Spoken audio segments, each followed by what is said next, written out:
So we are currently driving to our local Giant grocery store. They have bone and rib roasts on sale as well as shrimp. So we are going to grab some of those so that we have some meat for the spring and the summer. We also got a ton of chicken thighs that we deboned some of them for boneless, and they were 79 cents a pound a couple weeks ago, but I think the rib roasts are on sale for $6 something a pound, and we're gonna cut some ribeye steaks from them and also get the beef ribs off of them for a rib meal. And come along with us to see how we do that and deep freeze that so we have that for the spring and probably even into the summer, because we still have some from Christmas time when they go on sale. They usually only go on sale like 2 times a year. So let's go check that out, and also we're going to check out how much ribeyes actually cost that are already processed. So I didn't want to record in the store, but we secured 2 of these bone-in ribeye or rib roasts, and they are originally $110 or $111. I think we ended up getting them for like $40 or $50 a piece, depending on how big. They also had some free hams or turkeys if you had points, and this is what the ribeyes are going for in the store, $19.50. We also grabbed 2 packs of 2 pounds of shrimp each, so I guess that's 8 pounds of shrimp. They were jumbo and they were $19 for the 2 pounds, so $8.99 a pound. The lunch meat counter is just a little snippet from the next video, but we're just gonna go check out.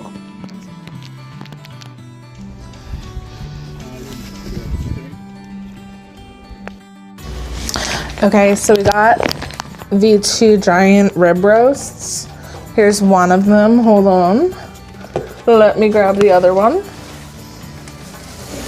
Ooh. Here they are, the 2 rib roasts. We got them for $6.95 a pound, and for the grand perspective of things, ribeyes are about $19 a pound there. So we got our ribeyes and our beef ribs for almost $7 a pound, which is a super discounted price. So what I'm gonna do is I'm gonna cut these up and process these, and then we're gonna put them in our deep freezer. And I also have some lamb chops that I got on a reasonable sale that I'm also going to process into little like lamb lollipops. I've never done that before, so come along with me for that ride, because I'm gonna be figuring it out as I go. I'm not sure if there's something I have to do that's special. So I'm gonna cut to me cutting these guys up and packaging them. So here we've got our rib roast. I'm just gonna open the packaging. Make sure your knife is super sharp. And the chefs out there are probably gonna get mad at me. This is how I do it. It works for me. I'm not great at it. Here we go. And let's see what he looks like. Oh, he's nice. Look at that. Oh, we're gonna have some serious ribeyes from this. It's gonna be great. So what I like to do first, locate the rib part. Here, let me show you. Locate the rib part of this rib roast. We are going to cut along the bone this way, and down to wherever the rib bone ends, which is right here. So we're gonna cut this big portion off. It's not super hard. I like to kind of stand it up and go in with my knife, and just, if your knife is sharp enough, it should be pretty good. I just like to cut along the bone. I am going to keep the rib bones. They make really good beef ribs. They're delicious. And I'm gonna kind of see if I can, just nice long movements with these. All right, and I think we're at a impasse kind of here. Let me turn it a little bit. I'm gonna pull it, as you can see. Yeah, I'm gonna pull it. I think we're hitting rib meat, or bone, rib bone. So I'm gonna go in a little bit deeper. And the thing is, you're eating this at home.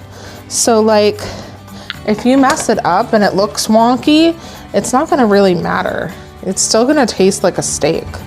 And I'm just going in underneath here. See, maybe I'll cut in like that.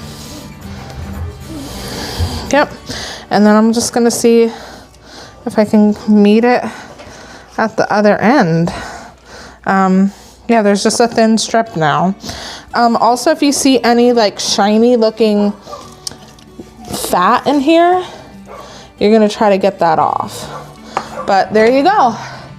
There's your rack of ribs. I got like 1, 2, 3 big beefy ribs. So that's gonna feed like me, my husband, and my son. Actually, what we did last time, we were really hungry. So with both of our ribs from our 2 rib roasts, we actually ate 2 of these guys. But I feel like you can make this work with 1. They are delicious. Just got my baggie here. I'm gonna put them in my freezer bag, and I'm gonna put the other ones in too. So I'm just gonna set that aside. And now we're gonna work with this big boy here and cut him up into steaks. If you flip it the long way here, you can see that looks like a ribeye steak, right? There's a little bit of extra fat that I'm gonna cut off on the back end here, I think. But yeah, that is your ribeye. So we're gonna cut it lengthwise this way. All right, this is an extra bit of fat. If you like a lot of fat, you can leave it on. I'm just gonna shave some of it off because it's just a lot of fat. This fat on top isn't too thick, so we're gonna just leave that the way it is. But I am gonna shave a little bit of this chunk of fat. See how deep it is? I keep shaving and you keep seeing it, it's still there. I'm gonna see how deep this runs. That's probably good. I'll probably leave that amount of fat on it. Maybe I'll throw this in some soup to make some soup stock or whatever.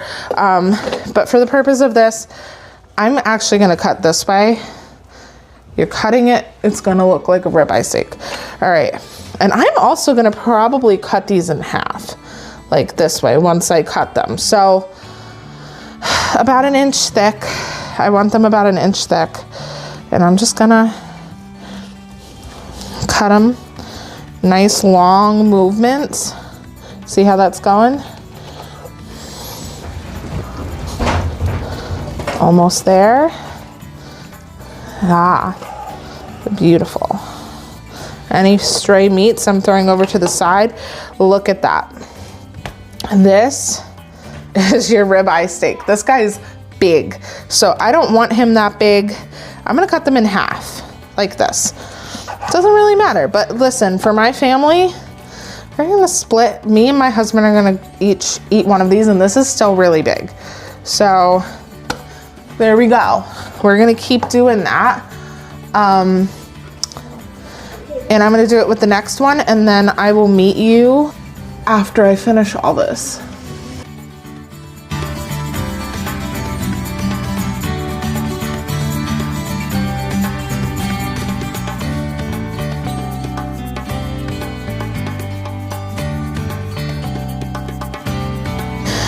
So we ended up getting about, let's see, 1, 2, 3, 4, 5, 6, 7, 8, 9, 10, 11, 12, 13 8-ounce ribeye steaks out of that, and some beef cubes, because that steak was questionable for me with the amount of fat that was on it, and I feel like we would have just lost the whole steak. So we're gonna use it to make beef stew or something like that. And then we got a rack of ribs.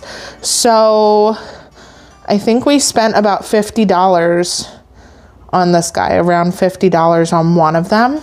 We still have this one to process, but I'm gonna do that off screen because it's a lot. It's gonna be the same situation, but In the end, I will update you on how many steaks we get. This is 1, 2, 3, 4, 5, 6 meals worth, plus those, so 7, and then the ribs are 8 meals. We have 8 meals for my family. And then I just took a little break. My husband was outside playing baseball with my son, and the dog was involved, and he wanted me to come make sure that he was putting the dirt in the right garden bed as he moved it from one end of the house to the other. So he was doing this with him when I came out, and I thought it was a cute little clip. And then here he is. He's gonna take my dirt over to the garden bed.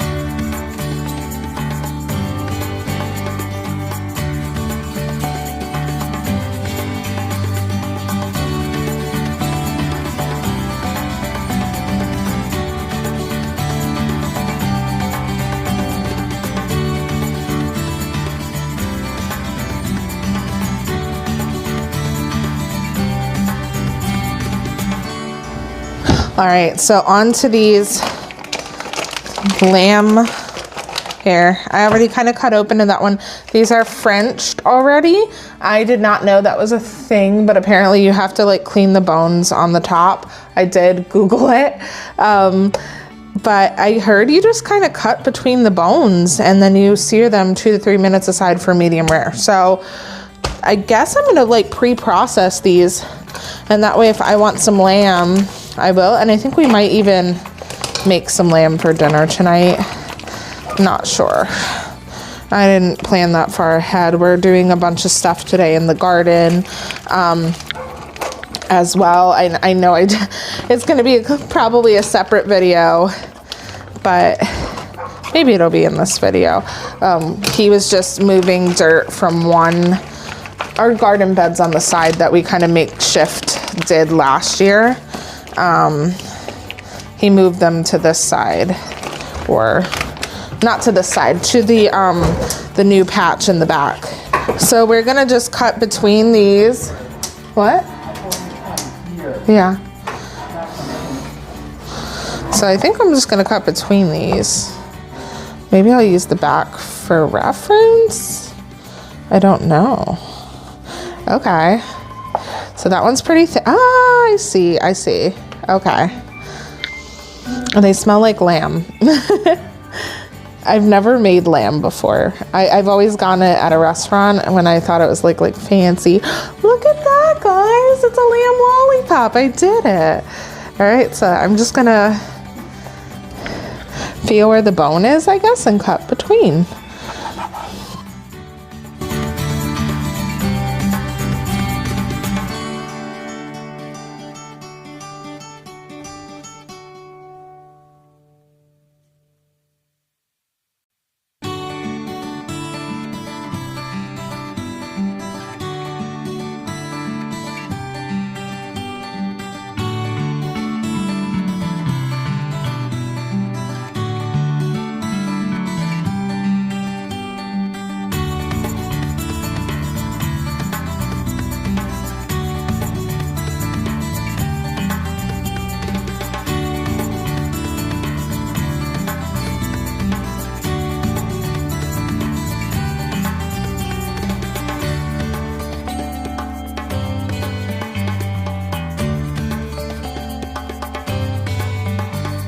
So all in all, I ended up not processing the other rib roast. I'm gonna do that another day. But from one rib roast and the 2 racks of lamb, I got a pack of beef ribs, 3 giant beef ribs, like one would be good for one person.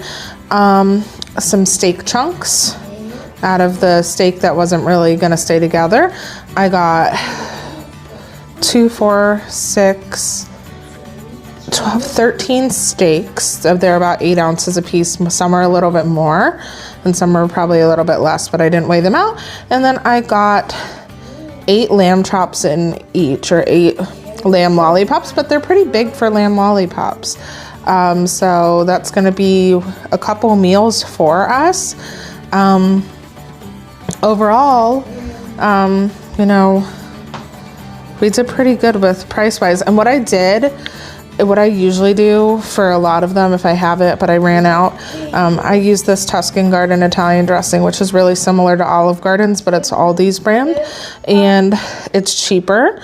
So I filled a lot of these with just a little bit of Italian dressing mixed with water for some of them, just to get them a little bit marinated, and it goes a long way. I'm gonna throw these guys in a freezer bag together, and then I can pull out portions, and I will be looking into some options that are, you know, reusable, but I feel like reusing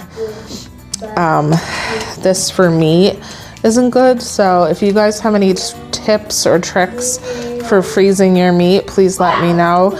I'd like to be able to use things that are a little bit more biodegradable eventually, but I can't think of any good ways to keep the air out. And I know like vacuum sealing is another thing I could do. I just didn't feel like investing in a vacuum sealer right now. So honestly, if you put a little bit of liquid in the bottom and try to push the air out, it gets good. And then you double bag a lot of it in like another big freezer bag. So let me show you guys quick what I'm making for dinner. So I just peeled all of these extra jumbo shrimp. I got them on sale for like $8 a pound. It might have been $9 a pound. It was almost $20 for the 2-pounders, but that's a really good deal on shrimp in my area. So I grabbed them. I'm gonna throw some barbecue spices and barbecue sauce on them. So hold on. We got this smoky brown sugar grill seasoning. I'm gonna just sprinkle that on there.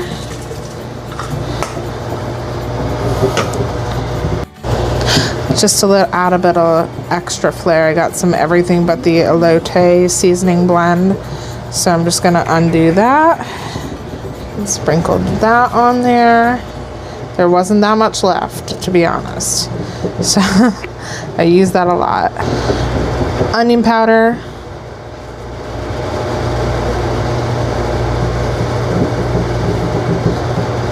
Garlic powder, Green Goddess seasoning from Trader Joe's. Literally just gonna toss these in this and then put some salt and pepper as well. Feels like a lot of salt, but this salt literally does not come out fast. I don't know what happened to the salt, but we're gonna do some salt. And Wayne's mac and cheese is done, because let's be real, he does not want shrimp.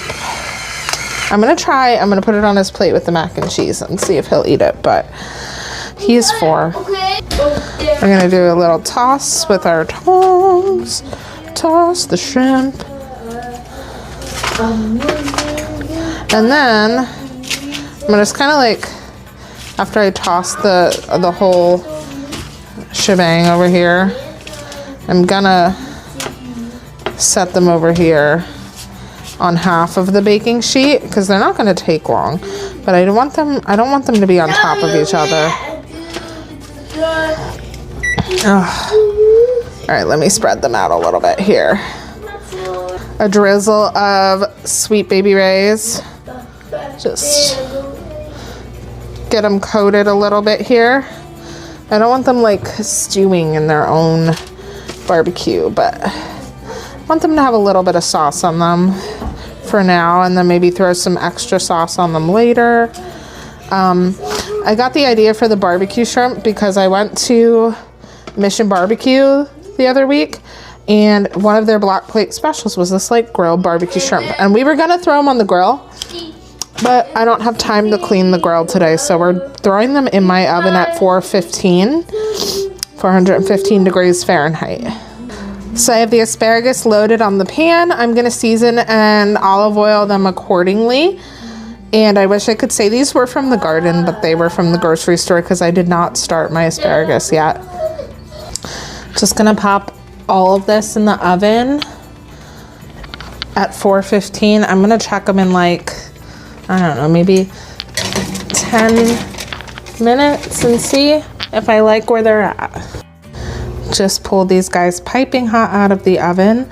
It took about 10-15 minutes, but the barbecue shrimp are done, the asparagus are done, and then I also, to make it easy, threw a bag of roasted chicken rice in the microwave for 90 seconds. So this is dinner tonight, and I will see you guys in the next one.